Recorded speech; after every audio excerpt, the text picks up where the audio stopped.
The Four Seasons private dining room dripped with old money pretension. Crystal decanters caught afternoon light while Chicago's most privileged family, mine, unfortunately, gathered for the quarterly Blackwood Trust meeting. I adjusted my second-hand blazer, feeling the familiar weight of being the family's greatest disappointment. Oh my God, who let her in? My cousin Sloane's voice cut through the pre-meeting chatter. Madeline actually showed up. I kept my expression neutral as I took my seat at the massive mahogany table. Around me, 13 members of the Blackwood family shifted uncomfortably, designer labels rustling like nervous whispers. She's still technically a beneficiary, Aunt Catherine stage whispered, her Hermes scarf fluttering with disapproval, though heaven knows why Harrison didn't cut her off years ago. Harrison, my father, didn't look up from his iPad. He hadn't really looked at me since I turned down a partner track position at Blackwood Capital to start my own investment firm. That was 5 years ago. 5 years of being the cautionary tale at family gatherings. Madeline, my brother James called from the head of the table, his voice carrying that special mix of public school polish and private condescension. The trust meeting is for active family members, people who actually contribute to the Blackwood legacy. I opened my laptop, not the latest MacBook like everyone else's, but it served its purpose. I'm still a shareholder, James, however small my stake might be. Sloane laughed, the sound sharp as broken glass. 3%, barely enough to afford your rent in Logan Square. She gestured to my clothes with a perfectly manicured hand, though clearly, you can't even manage that. If they only knew the truth about my struggling investment firm, Meridian Capital, if they could see the real numbers behind the algorithm I'd spent 3 years perfecting, the one that was about to reshape the entire financial sector. Let her stay, Harrison finally spoke, not looking up. Maybe she'll learn something about real success. Real success. I thought about the email I'd received this morning from James's firm, Blackwood Capital Partners, begging for a meeting with the mysterious CEO of Meridian Capital. They had no idea that the Blake they were so desperate to meet was sitting right here, wearing a Target blazer and cursed with the Blackwood name. Now then, James continued, straightening his Rolex, let's discuss the trust's performance this quarter. As you can see from the reports. I tuned out his self-congratulatory speech, instead pulling up my own data. Meridian's algorithm had predicted every major market shift for the past 18 months. We'd quietly accumulated controlling interests in key tech firms, renewable energy startups, and yes, several of Blackwood Capital's most promising investments. Especially exciting, James was saying, is our position in TechFuse Solutions. The IPO next month should double our initial investment. I bit back a smile. TechFuse IPO would never happen. Meridian had already acquired 51% through a series of shell companies. The announcement would hit tomorrow morning, right after I revealed myself as the actual owner of the year's most talked about investment firm. What's so amusing, Madeline? Sloane's voice dripped with disdain. Found a coupon for business suits that actually fit? Just enjoying the meeting, I replied mildly. Tell me, James, have you looked at TechFuse's actual financials? Or did you just follow the market buzz? The room went quiet. James's jaw tightened. I don't need investment advice from someone who threw away a career at Blackwood to play day trader in her apartment. Interesting perspective. I pulled up another screen on my laptop, because according to SEC filings, Blackwood Capital just requested an urgent meeting with Meridian Capital. Something about needing emergency funding for, what was it? Oh yes, unforeseen market volatility. Color drained from James's face. How did you know about that? I make it my business to know things. I stood slowly, smoothing my off-the-rack blazer, like how Blackwood Capital's last 3 major investments were based on manipulated data, or how the trust's record returns are mostly creative accounting. That's enough, Harrison snapped, finally looking at me. If you're just here to cause trouble dash. Oh, I'm here for much more than that. I turned my laptop around, displaying Meridian Capital's true portfolio. I'm here to save this family from itself, whether you like it or not. Sloane leaned forward, squinting at the numbers. Her perfectly contoured face went slack. That's not possible. These returns are very real. I finished. Would you like to know what else is real? The fact that your entire firm is about to be audited by the SEC. Unless what? James demanded, his arrogance cracking. Unless you take a meeting with Blake. I smiled, enjoying the confusion on their faces. I hear she's very interested in acquiring distressed family firms. Aunt Catherine clutched her pearls. Blake? The mystery billionaire everyone's been trying to meet? The very same. I began packing up my laptop. Her office will be in touch about that meeting. James. Oh, and Sloan? I paused at the door. This blazer? It's actually Armani. I just let you think it was cheap because your snobbery makes you sloppy, rather like your investment strategy.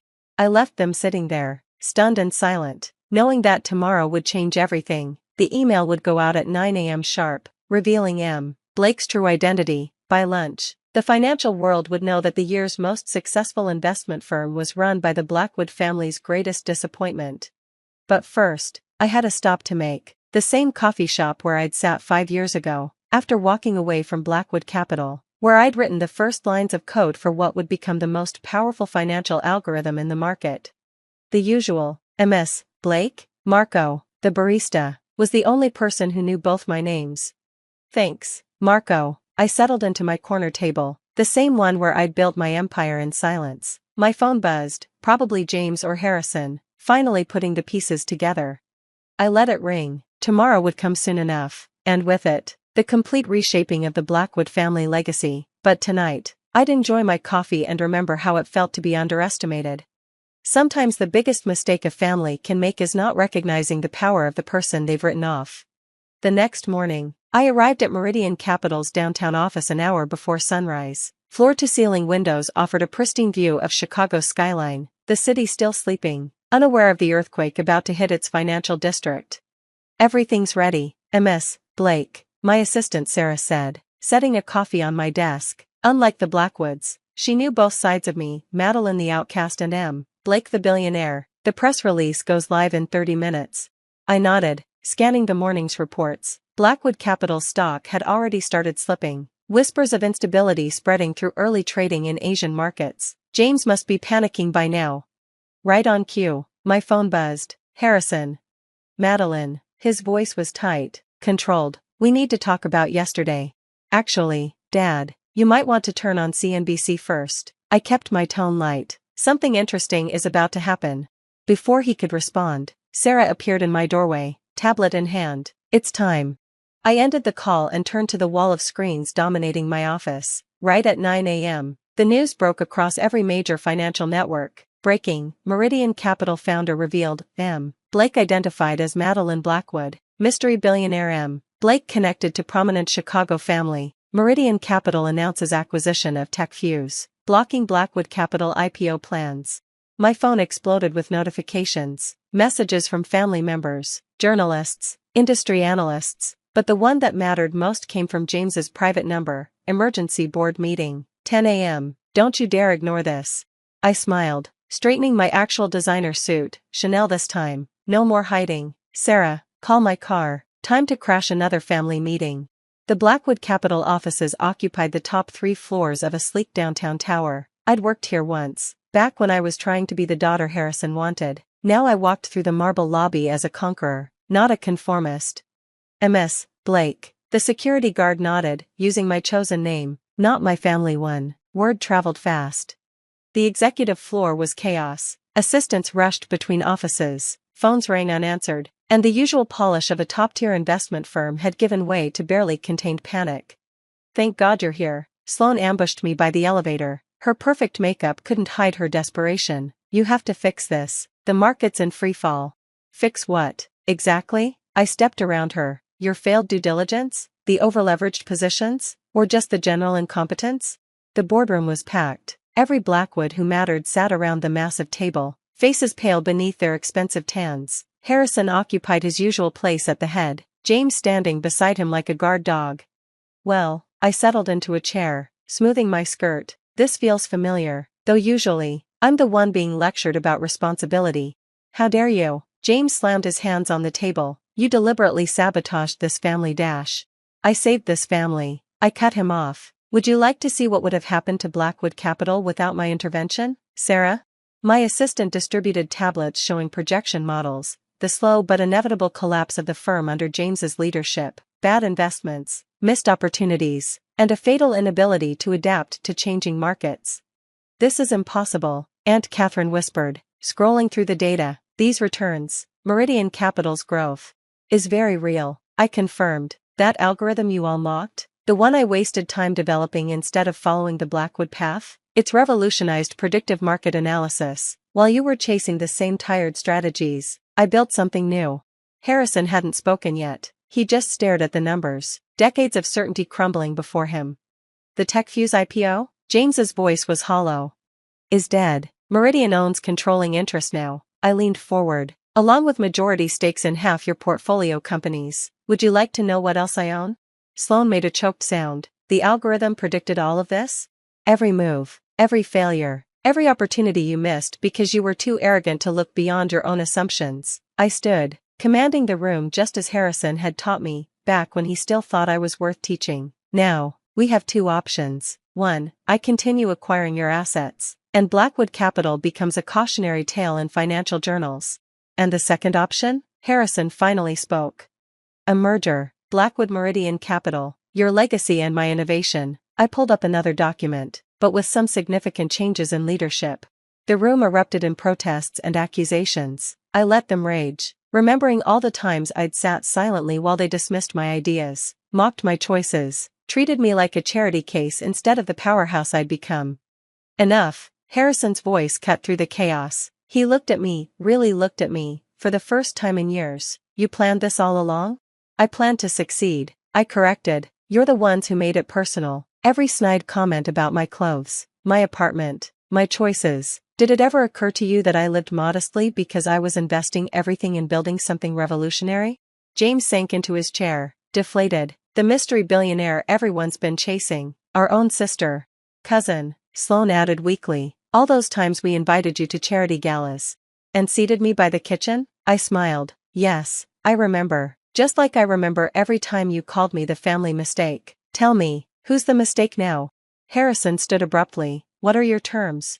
I distributed the merger proposals I'd had prepared for months. Full integration of Meridian's technology, complete restructuring of leadership, and a new direction for the Blackwood legacy, one based on innovation, not inheritance. And if we refuse? Then I continue acquiring your assets until there's nothing left to merge. I met his gaze steadily. Your choice, Dad. Though I should mention, the market's still falling. The next hour was a blur of negotiations, legal terms, and wounded pride giving way to survival instinct. By lunch, the merger was announced. Blackwood Meridian Capital was born, with M. Blake, not Madeline Blackwood, as CEO. One more thing, I said as the lawyers packed up. Those monthly brunches you all love so much? The ones I could never afford to attend? Sloan flinched. Madeline, we dash. I own the restaurant now. In fact, I own the entire block. I gathered my things, savoring their expressions. Next month's reservation has been cancelled. You'll have to find somewhere else to discuss my failures. The aftermath was everything I'd dreamed of and more. Financial networks ran endless stories about the algorithm that changed investment banking. Profile pieces praised the visionary leadership of M. Blake, the outsider who revolutionized an industry. The Blackwoods adapted, as old money always does. Suddenly, they'd always seen my potential, always supported my dreams. Funny how success rewrites history. Harrison tried to apologize. In his way, I should have seen it. He said during our first official board meeting, you're more of a Blackwood than any of us. No, I corrected him. I'm something entirely new. That's what you never understood. I kept my old laptop, the one they'd mocked as outdated, put it in a glass case in my new office alongside the Target blazer and those first lines of code. A reminder that sometimes the biggest mistake a family can make is underestimating the quiet one, the different one, the one who sees a different path. Sloan and James eventually found their places in the new organization, smaller offices, smaller titles, smaller egos. They learned to knock before entering my office, learned to value innovation over tradition. And those monthly brunches? I still don't attend, not because I can't afford them, but because I'm too busy building something bigger than the Blackwood name ever was. Sometimes success isn't about proving your family wrong, it's about proving yourself right. And sometimes the greatest revenge isn't taking over the family business, it's transforming it into something they never imagined it could be. The end.